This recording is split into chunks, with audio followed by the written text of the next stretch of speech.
प्यारे बच्चों, आज मैं आपको ट्राइंगल के बारे में समझाऊंगा। इससे पहले काफ़ी समय का गैप रहा, तो उसके लिए सॉरी, क्योंकि आपको इससे काफ़ी कष्ट हुआ होगा। अब मैं आपका ध्यान कुछ न्यू ट्रिक्स और न्यू आइडियाज़ की तरफ ले जाना चाहता हूँ और उनकी सहायता से आपको थ्योरम करने में बड़ा इंटरेस्ट आएगा। ये ऐसे मेथड्स हैं जिनको करने से आप बहुत आराम से एग्जामिनेशन में कर पाएंगे। तो देखिए, पहली जो थ्योरम है वो बीपीटी बेसिक प्रोपोर्शनलिटी थ्योरम और इसका दूसरा नाम है थेल्स थ्योरम। तो इसका स्टेटमेंट ये है कि if a line is drawn parallel to one side of a triangle, एक ट्राइंगल एबीसी है, इसमें एक लाइन ड्रॉ की गई है पैरेलल। कौन सी लाइन है? DE.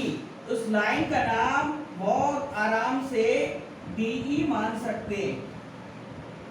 Line DE drawn parallel to one side of a triangle, और वो जो वन साइड है उसका नाम बीसी दिया जाएगा, क्योंकि हमने बीसी के पैरेलल डीई लाइन ड्रॉ करी है to intersect the other two sides.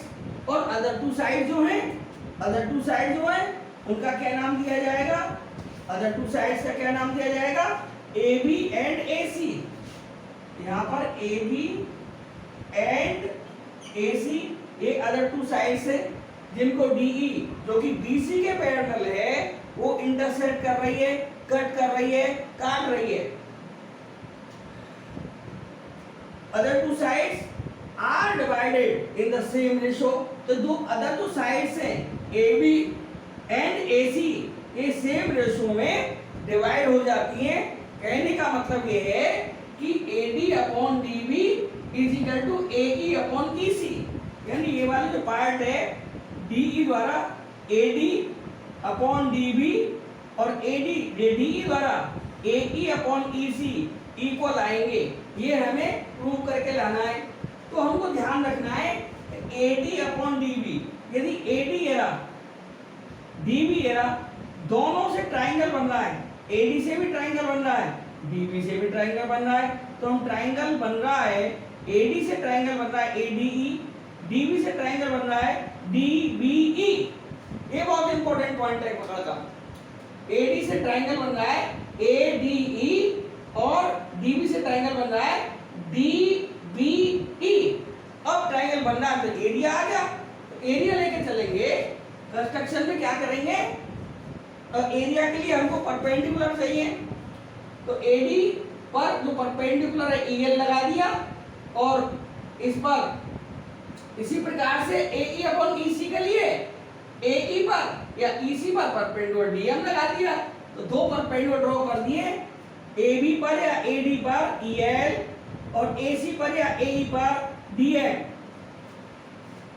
और हमने बीई और सीडी को भी ज्वाइन कर लिया। अब हमारे पास में जो ट्रिक है वो यही है, A D upon D B से ट्राइंगल बन रहे थे ए डी ई और डी बी ई, इनका एरिया लिखेंगे। Area triangle A D E upon area triangle D B E. इसलिए मैंने हेडिंग में न्यू ट्रिक्स लिखा था। न्यू ट्रिक्स है ये, बहुत आराम से क्वेश्चन हो जाएगा।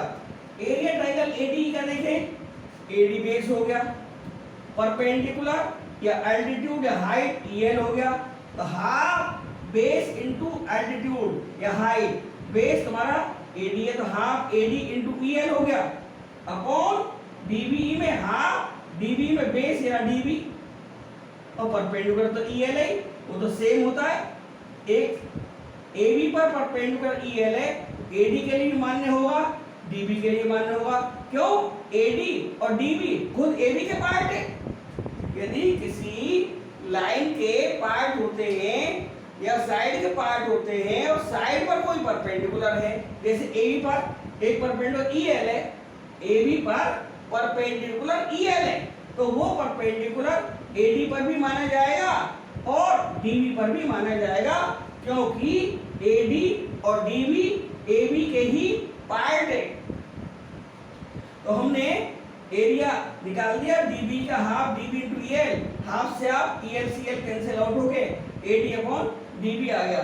अब निकालेंगे दूसरा साइड को देखते हुए एई और ईसी।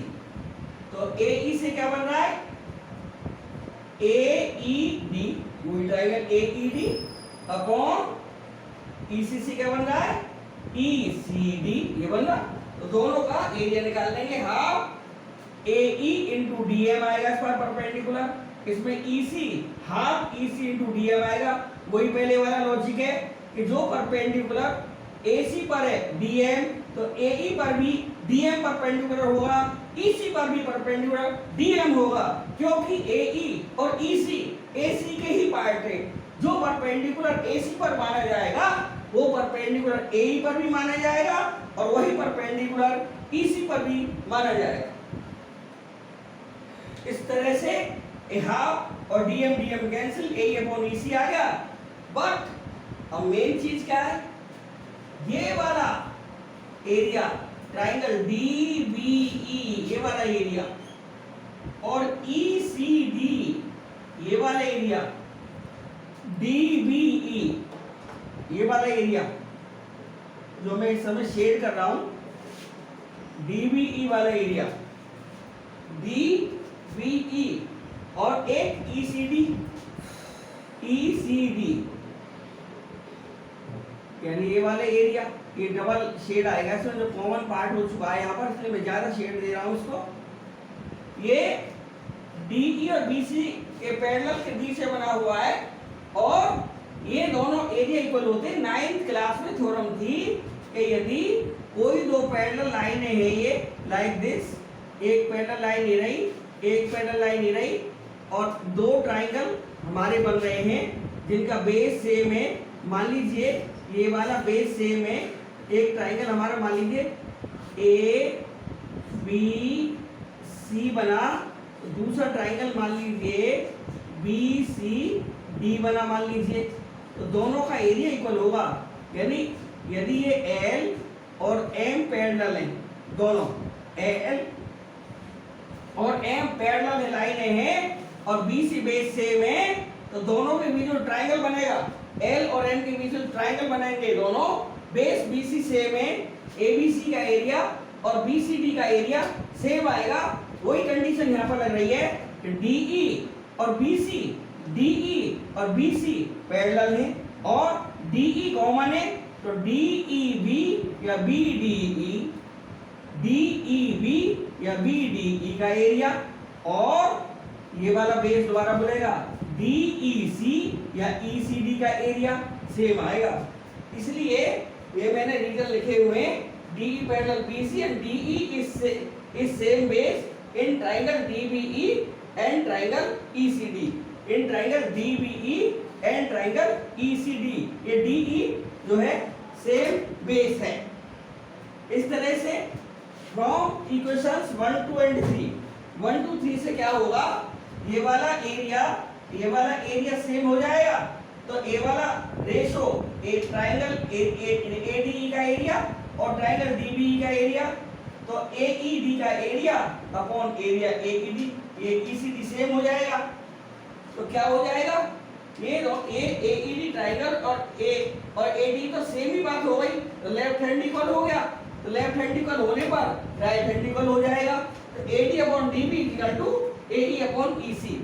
अब इसके बाद में यही हमको लाना क्यूईडी स्क्वायर्ड एरे डेमोंस्ट्रेशन, ऐसे हैंड्स रूल भी लिख सकते हैं ऐसे। अब इसकी कोरोलरी क्या आती है, ये triangle ABC DE parallel BC, ये डीई और बीसी पैरेलल है, वही वाला डी और ई इंटरसेक्ट पॉइंट है डीई के द्वारा एबी और एसी पर।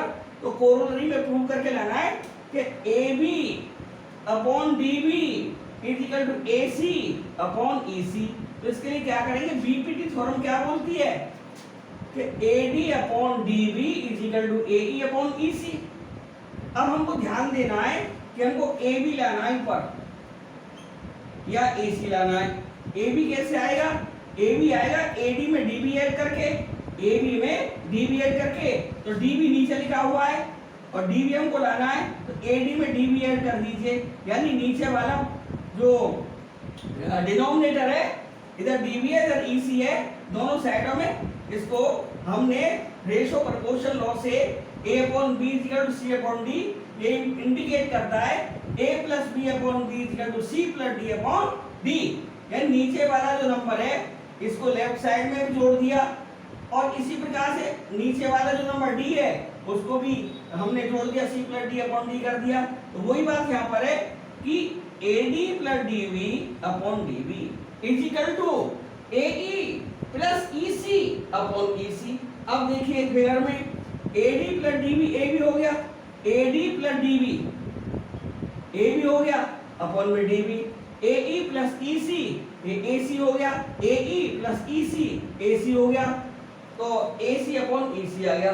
और सेकंड कोलोरी मांग रहा है कि AD upon AB is equal to AE upon AC।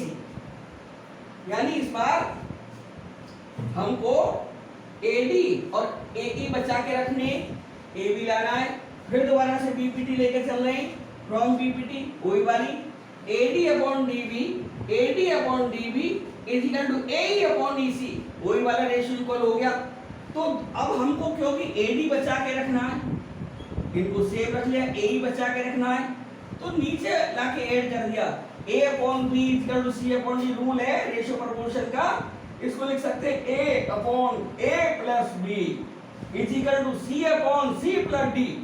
तो यहाँ पर वही काम कर दिया, AD A की जगह AD आ गया, A की जगह AD आ गया, B की जगह DB आ गया। तो A upon B left hand side थी हमारी, इंप्लाई करके साइड आई A upon A plus B, यानी AD upon AD plus DB ये वाला पार्ट आ गया is equal to right hand side में देखें तो C के स्थान पर देखिए क्या है, AE लिखा हुआ है तो AE आ गया, नीचे क्या कर देंगे C प्लस D यानी AE प्लस EC और AD upon AB is equal to AE upon AC। अब हमें थोड़ा सा रिवर्स मार दीजिए, उत्तर आ जाएगा। तो क्या आया AB अपॉन AD बराबर AC अपॉन AE या AD upon AB is equal to AE upon AC। यदि ये भी प्रूव करा है तो हम इसको भी ला सकते हैं, इसकी जरूरत नहीं थी, मैंने एक्स्ट्रा में दे दिया है।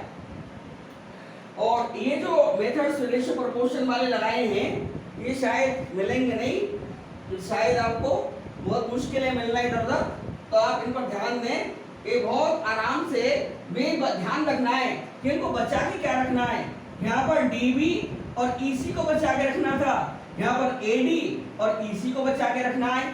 तो इसलिए हमको जो बचा के रखना है उसको बचा के रखिए, AB लाना है AB आ जाएगा।